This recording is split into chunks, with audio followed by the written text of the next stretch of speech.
Guns blazing, balls out, bitch, we amazing. You heroin head, I'm that dragon you're chasing. Look ahead, man, cause it's the future you're facing. My mind's racing in the solar system like a space station.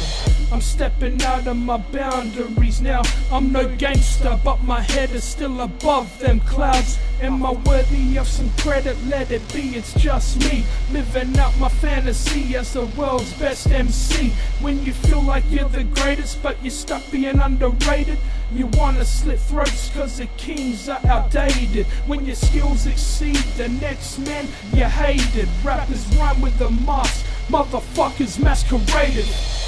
Fans flock to the beat, sedated, fixated by the message of a man uneducated. The mainstream appears squeaky and clean, unseen to the eye, a scene dead, it's fucking obscene. So it seems all that matters is your gangster lean. Counting cream, shout out with me, fuck the police. Protect and serve are just three fucking words with one agenda. Put your faith with the pretender.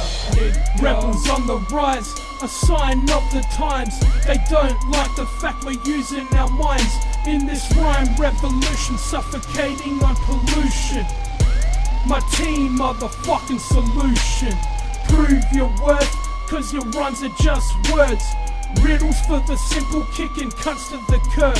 Fucking prove your worth, cause your rhymes are just words.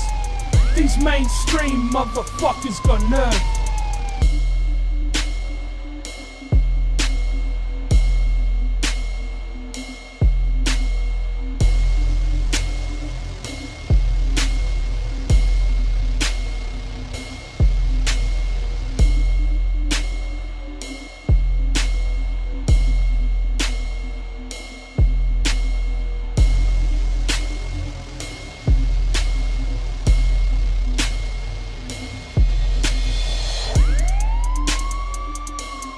And then the worst snake of all is malevolence.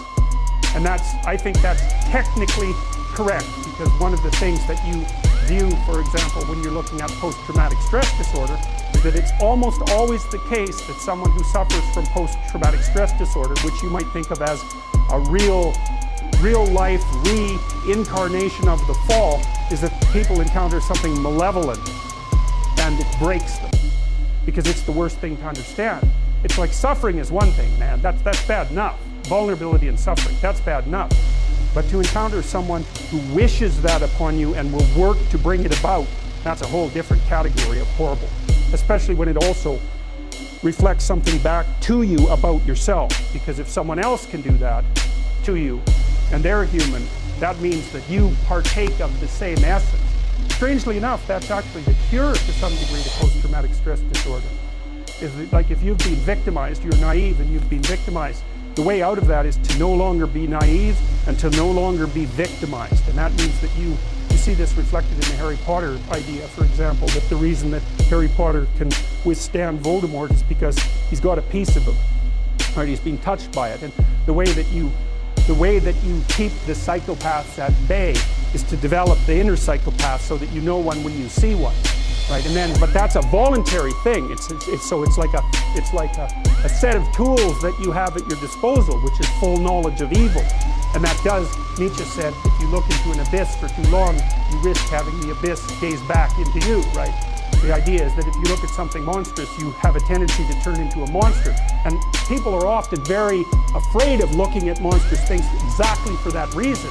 And then the question is, well, should you turn into a monster? And the answer to that is yes. You should, but you should do it voluntarily and not accidentally, and you should do it with the good in mind rather than falling prey to it by possession, essentially, because that's the alternative. Now, how does it possess you? That's easy. Your suffering makes you bitter.